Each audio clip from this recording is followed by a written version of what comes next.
On m'a dit qu'il n'y avait personne d'autre dans le bâtiment. J'ai quand même entendu des pas légers posés et bien trop lourds pour être ceux d'un rat. Puis la porte s'est ouverte. Je m'appelle Mark Ellison. Pendant 17 ans, j'ai travaillé comme veilleur de nuit au mausolée de Roseville, un vaste tombeau recouvert de marbre, niché à l'orée boisée du comté de Calavras, le genre d'endroit que les vivants visitent une fois et s'efforcent ensuite d'oublier. Vous savez, la plupart des gens pensent que les mausolées ne sont que des bâtiments froids et vides, remplis de caveaux scellés et de silence. Mais ils ne savent pas à quoi ressemble le silence quand il résonne. Je ne suis pas un amateur de sensations fortes ni quelqu'un qui chassait les fantômes pour le plaisir. J'ai accepté ce travail parce qu'il était calme, stable et juste assez bien payé pour me permettre un loyer bon marché et des cigarettes bon marché. Et pendant longtemps, c'était tout. Je patrouillais dans les couloirs, vérifiais les portes, laissais les caméras allumées. Un silence de plomb, comme on dit. J'avais vu mon lot de bizarreries, des ombres étranges sur les images de sécurité, des prières oubliées gravées dans le marbre, des gens se faufilant la nuit pour pleurer ou faire leurs adieux. Mais rien que je ne puisse attribuer au chagrin ou à l'imagination. Mais quelque chose a changé en octobre dernier.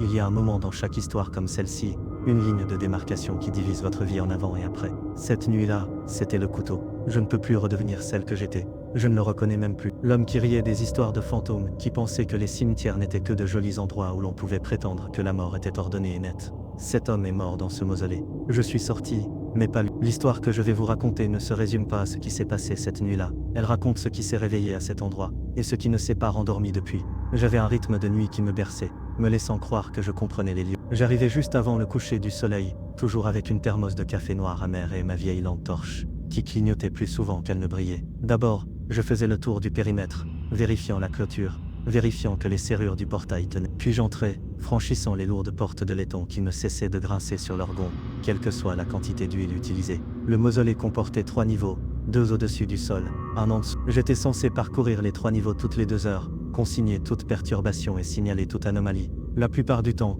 cela ne signifiait rien d'autre que le bruit des pas et le bourdonnement des vieux moniteurs de sécurité. J'aimais la solitude. Cela me semblait logique. Personne ne s'attendait à des banalités de la part d'un homme qui observe les morts. On apprend à vivre avec les morts quand on les côtoie suffisamment longtemps. Je ne les craignais pas. Je ne croyais ni aux esprits, ni aux apparitions, ni à rien de tout ça. Pour moi, la mort n'était qu'un silence que les gens laissaient derrière eux, rien de plus. Je n'ai jamais été sensible aux noms gravés sur les murs, ni aux fleurs en plastique qui s'enroulaient et se fanaient avec le temps. La plupart du temps, je les regardais à peine. Je pense que c'est pour ça que je l'ai oublié. Le 19 octobre a commencé comme n'importe quel autre quart de travail. Le vent s'était levé, sifflant dans les arbres dehors, agitant les feuilles sèches contre les murs. L'électricité avait vacillé plus tôt dans la journée, alors on m'a dit de surveiller de près les caméras. Rien de dramatique, juste un avertissement. Vers 22h30, je suis descendu au sous-sol pour mon deuxième balayage. Le sous-sol a toujours été plus froid que le reste de la maison. Les murs de béton transpiraient à travers leur peinture. Les lumières projetaient de longues ombres pâles dans d'étroits couloirs, bordés de voûtes. Cette nuit-là, j'ai remarqué qu'une des lumières était éteinte près du couloir et, rien de grave, ça arrive tout le temps. Je l'ai noté dans mon journal, et je suis passé à autre chose. C'est alors que j'ai vu la nouvelle plaque signalétique. Coffre-fort. Il n'était pas là lors de mon ratissage de 20. Je m'en souviens car ce coffre-fort était vide depuis des années, un de ces espaces familiaux réservés qui n'était jamais utilisé. Mais il était là maintenant, une plaque de bronze poli, fraîchement montée, le nom gravé en lettres nettes, et intact. Aucune date de naissance n'était indiquée. Juste l'année. Le style ne correspondait pas non plus au travail habituel de notre graveur. Je me souviens m'être penché, avoir touché la surface. Elle était encore froide, mais pas aussi froide que le métal. Plutôt froide, comme un congélateur. Je me suis dit qu'elle avait dû être installée cet après-midi-là, et que je n'en avais pas été informé. Pourtant, quelque chose clochait. Un nom que je ne reconnaissais pas, placé dans un coffre que je connaissais par cœur. Je l'ai noté, et je suis passé à autre chose, pensant demander au jardinier demain matin. Mais ce n'était pas la dernière fois que je voyais ce nom ce soir-là. Vers minuit, j'étais de retour au bureau de la sécurité, sirotant un café brûlé et scrutant les écrans, quand quelque chose a clignoté sur la caméra. 4. Celle du couloir inférieur. Juste devant le coffre. Une ombre. Pas rapide. Ni un insecte sur l'objectif, ni une voiture qui passait dehors.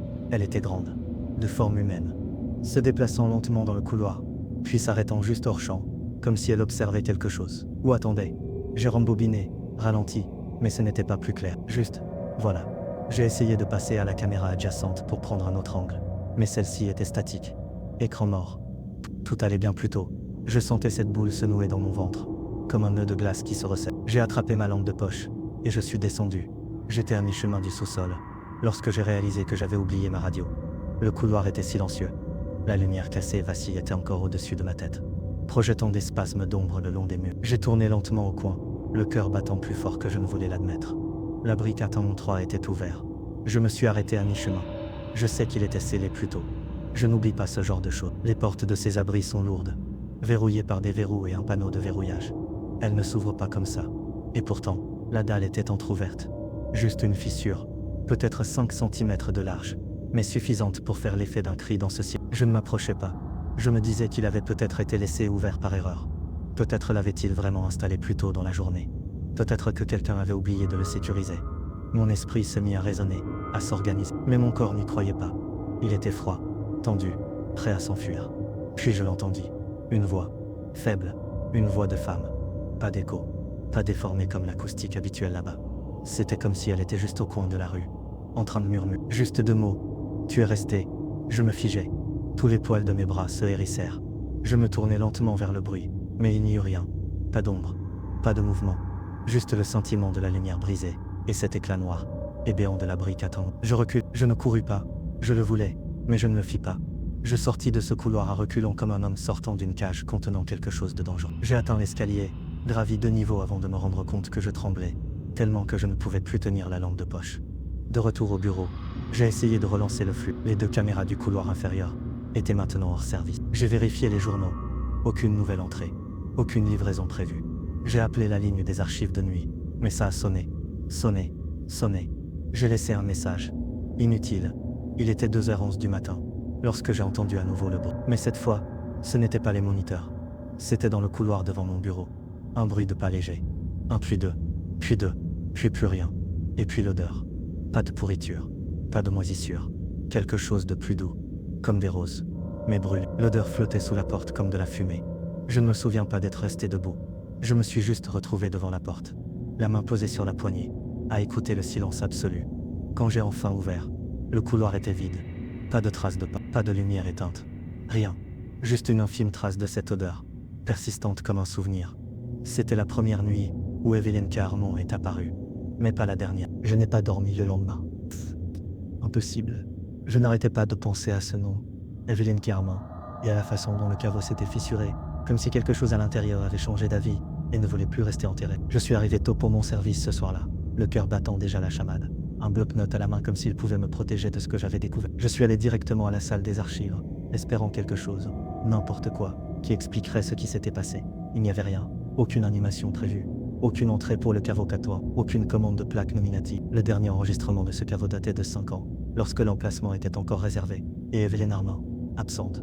Nulle part. J'ai cherché manuellement, classeur après classeur, de plus en plus frénétique à chaque page tournée. Je suis même allé dans les archives numériques. Même chose, le système faisait comme si elle n'existait pas. Mais à elle, si. J'ai vu son nom, j'ai entendu sa voix, j'ai senti sa présence. J'ai essayé de faire la sourde oreille pendant ma ronde. J'ai fait semblant de faire ce que je faisais toujours, vérifier les portes, surveiller les lumières, scruter les caméras. Mais je ne pouvais m'empêcher de jeter des coups d'œil par-dessus mon épaule. Je ne pouvais m'empêcher de penser à cette voix. À minuit, j'étais de retour au sous-sol. La lumière près de l'abri était éteinte, complètement éteinte. Le couloir était noir, mais pas d'un noir normal. Il y avait du poids. Le genre d'obscurité qui vous donne l'impression d'être observé même en étant parfaitement immobile. J'ai hésité, puis j'ai allumé la lampe, torche, et me suis forcé à avancer. La plaque signalétique avait disparu. J'ai longuement fixé le panneau métallique vide, essayant de comprendre. Il n'y avait même pas une tache là où la gravure avait été gravée. Juste du bronze nu, comme si rien n'y avait jamais été fixé. Je me souviens avoir murmuré son nom. Evelyn. L'écho résonna bizarrement, pas au bout du couloir, mais vers moi, comme si l'air déformait le son. C'est à ce moment-là que la lampe torche s'est éteinte. Elle a clignoté une fois et s'est éteinte. Je me suis retourné, prêt à filer, mais il y avait quelqu'un à l'autre bout du couloir, une femme, pâle, les cheveux noirs tombant autour de son visage, comme un rideau, vêtue de ce qui ressemblait à une fine blouse d'hôpital en lambeaux. Elle n'était pas debout, elle était penchée, comme si sa colonne vertébrale était légèrement tordue. Ses mains étaient molles le long du corps, mais sa tête était penchée, me regardant d'un œil qui ne reflétait pas la lumière d'urgence. Juste du noir, un noir profond.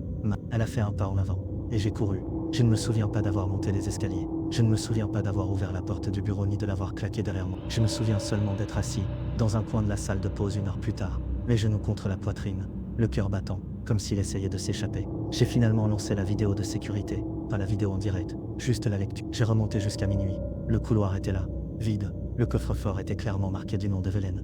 Puis image par image, j'ai vu le nom s'estomper. Il ne s'est pas éteint, il s'est dissous, comme si l'air lui-même l'effaçait. J'ai continué à observer. À 0h03, une silhouette est apparue dans le cadre, pas de côté, du coffre-fort, à travers. Elle se déplaçait comme sous l'eau, lente et irrégulière, aucune expression sur son visage. Ses pieds ne touchaient pas le sol, ou s'ils le touchaient, il ne laissait aucune ombre. Elle s'est dirigée vers la caméra, fixant l'objectif comme si elle me voyait la regarder. Et juste avant que l'écran ne se fige, sa bouche a bougé. Pas un mot, une seule syllabe, encore et encore. Reste. J'ai rembobiné la vidéo, encore et encore. Toujours la même. Puis j'ai remarqué autre chose. Dans le reflet de la vitrine, à l'extérieur du coffre-fort K33, une autre silhouette était visible. Juste l'espace d'une fraction de seconde. Plus courte, plus large, et plus proche de moi. J'ai arrêté le cadre. Zoomé. C'était moi. J'étais dans le couloir, à la regarder. Mais c'était impossible. J'étais au bureau quand ça a été enregistré. C'est vrai. J'ai regardé la vidéo du bureau. On me voyait assis à mon bureau, sirotant un café à cet instant précis. Les deux vidéos, même au redatage. J'étais à deux endroits à la fois. Je suis resté rivé à l'écran pendant ce qui m'a semblé une éternité, la sueur froide me coulant dans le dos, le cerveau essayant de nier la vérité qui me criait dessus. Je me suis levé et suis allé une dernière fois au coffre-fort. Il était scellé. La plaque signalétique avait disparu. Pas de fissure dans la porte. Pas de traces de pas, pas de parfum de rose. Juste le léger bourdonnement du système de ventilation et la sensation que quelque chose derrière cette porte était bien réveillé. Je suis retourné au bureau et j'ai cliqué sur exporter la vidéo. Je l'ai enregistrée sur une clé USB. La nuit suivante, je suis revenu avec la clé et la vidéo avait disparu. Pas seulement supprimée, les fichiers étaient corrompus. La vidéo de toute la journée était indiquée comme vide, tous les flux, tous les angles. J'ai interrogé mon superviseur au sujet du coffre K33. Il a semblé perplexe, m'a dit que le coffre n'avait jamais été ouvert. Il a ajouté que Velink Armand n'était pas sur notre liste de clients. Il a ajouté que j'étais peut-être trop fatigué, mais je sais ce que j'ai vu, je sais ce que j'étais, ou pas. Et je ne sais toujours pas quelle version de moi-même est partie ce soir-là. Le lendemain de l'incident avec les images, la plaque signalétique effacée, le reflet impossible, la femme du coffre. J'ai appelé pour dire que j'étais malade. Non pas parce que j'étais malade au sens où l'entendent la plupart des gens, mais parce que je n'avais plus confiance en moi en présence d'autrui. Mes mains tremblaient sans cesse. Chaque fois que je me regardais dans un miroir, je m'attendais à voir l'autre moi, celui de la caméra, debout derrière mes yeux. Je n'y suis pas retourné le lendemain soir. Je n'y suis pas retourné du tout.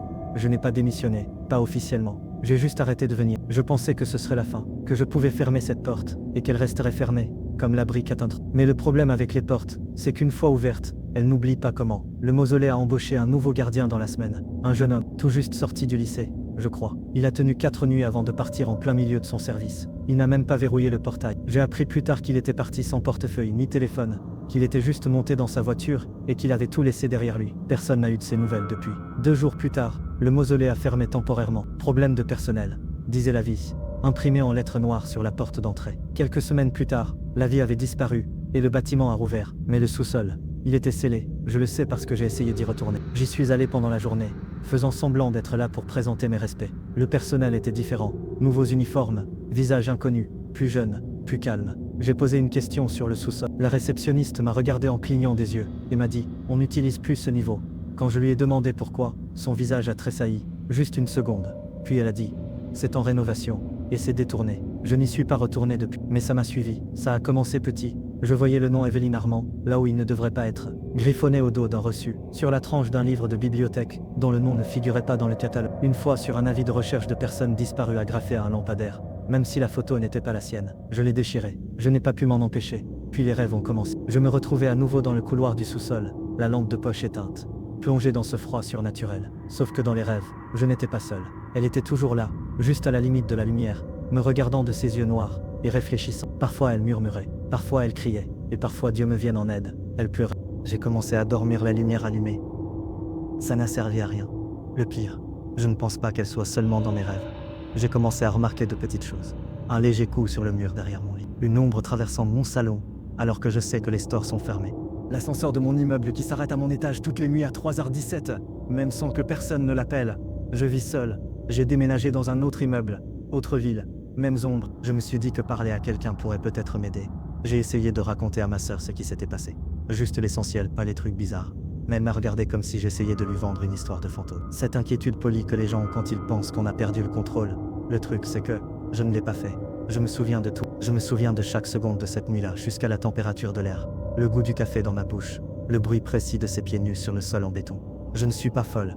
Je suis hantée. J'ai arrêté d'essayer de convaincre qui que ce soit. J'ai arrêté d'essayer de réparer ça. Maintenant, j'attends. J'attends le prochain signe, le prochain message. Le moment suivant où la réalité bascule à nouveau et me rappelle que j'ai vu quelque chose que je n'étais pas censé voir. Ou peut-être que quelque chose m'a vu. Il y a un mois, j'ai reçu une lettre, pas d'adresse de retour. À l'intérieur se trouvait une photo floue, granuleuse, comme prise de loin.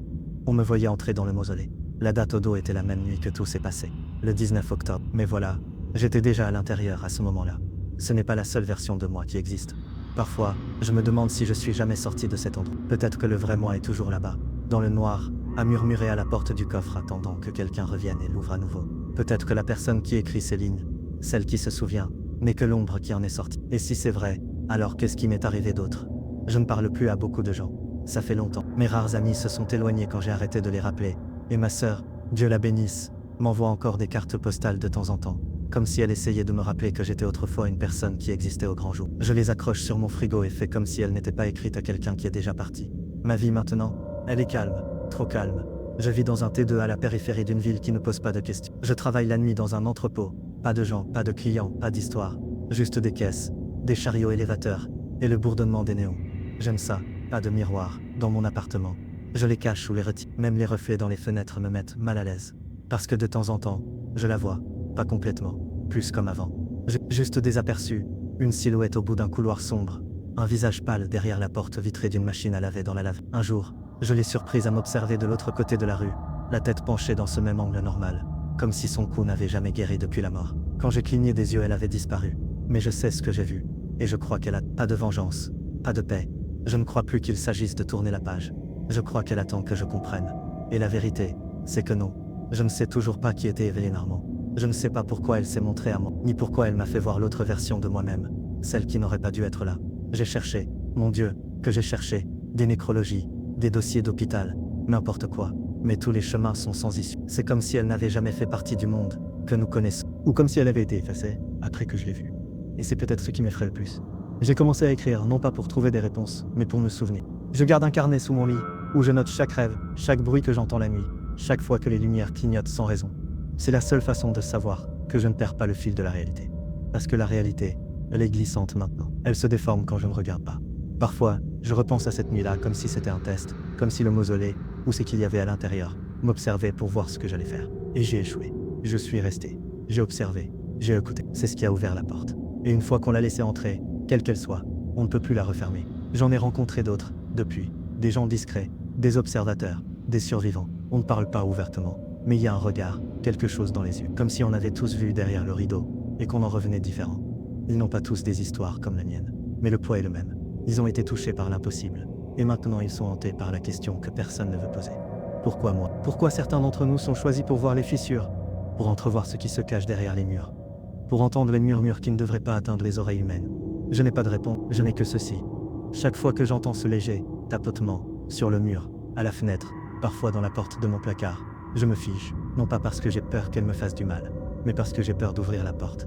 Parce que j'en ai envie, parce qu'une partie de moi, celle qui entend encore sa voix dans mon sommeil, veut y retourner, pas par curiosité, pas même par peur, mais par familiarité. Parce que depuis cette nuit-là, le monde dans lequel je vivais avant me semble anormal. Étrange, comme un rêve dont je n'arrive pas à me réveiller complètement. Comme si je n'étais pas là où je suis censé être. Et si le monde derrière cette porte était le vrai? Et si j'étais le fantôme depuis le début? La frontière entre les vivants et les morts n'est pas aussi nette qu'on voudrait le croire. Elle s'estompe, comme la brume dans un miroir. Un souffle, un mauvais virage, dans un couloir. Et vous vous retrouvez de l'autre côté, regardant en arrière une version de votre vie qui ne vous convient plus vraiment. Je pensais que les cimetières étaient synonymes de fin. Maintenant je sais mieux. Ils sont synonymes d'écho, et certains échos ne s'estompent pas. Ils attendent. Ils persistent dans les murs, dans les fils électriques, dans les ombres qui s'étirent un peu trop. Ils portent les visages des oubliés. Ils vous murmurent quelque chose quand vous êtes seul. Et dès l'instant où vous les reconnaissez, dès l'instant où vous vous penchez pour les écouter, ils se souviennent de vous. Vous faites partie de l'histoire. Et vous ne partez jamais. Il y a une place au monde pour les gens comme moi. Elle n'est pas ici, pas vraiment. Je suis un remplaçant maintenant. Un écho de l'homme qui est entré dans ce mausolée il y a des mois et qui pensait que ce serait juste une autre nuit tranquille. Il n'est jamais ressorti. Je lui ressemble. C'est tout. Et quand les gens me demandent pourquoi je laisse les lumières allumées, ou pourquoi je n'aime pas qu'on me touche, ou pourquoi je continue à vérifier derrière chaque porte fermée, je souris simplement. Parce que je sais quelque chose qu'ils ignorent. Elle n'est pas partie. Elle n'est jamais partie. Et chaque fois que j'entends ces coups, 3 petits coups à 3h17 du matin, je sais déjà qui c'est. Je ne sais pas si c'était un fantôme. Je ne sais pas si elle a jamais vécu. Mais je sais une chose. Elle n'était pas censée revenir. Et maintenant, elle ne repart pas.